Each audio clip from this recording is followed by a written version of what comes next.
Naguguhitan natin ang mga alaala ng mga yumao nating mahal sa buhay. Hindi pwedeng malimutan ang pagtirik at pag-alay ng mga kandila sa kanilang puntod. Pero paano nga ba nagsimula ang paggawa ng kandila sa isa sa mga pinakamatagal ng paggawaan nito sa Caloocan? Narito ang report ni Jester De Los Santos. Simbolo ng pag-alala, paggabay sa mga kaluluwa at kapayapaan. Di nawawala ang mga kandila tuwing undas. Kaya ang pabrikang ito ng kandila sa Caloocan, kahit halos 6 na dekada nang nagbibigay liwanag, di pa rin nauupos ang sindi.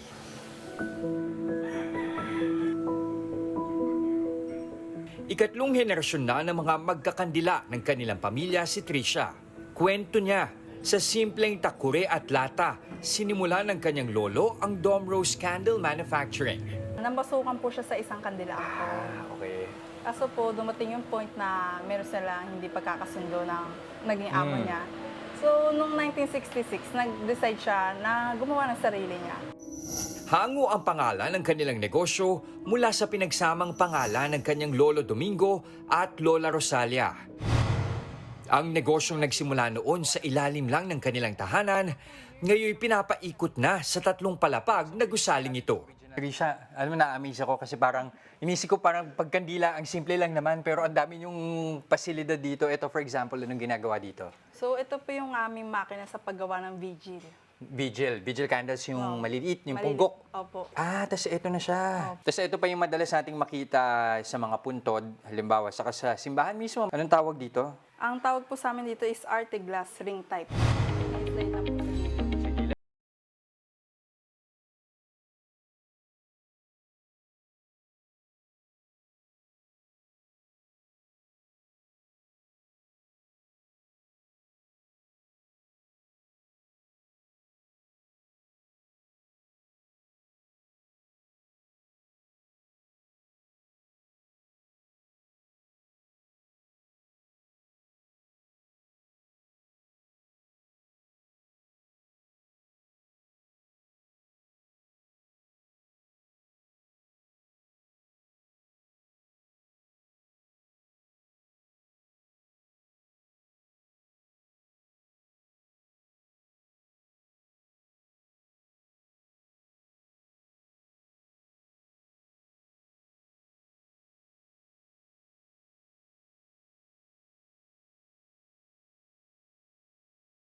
Nilang pamilya.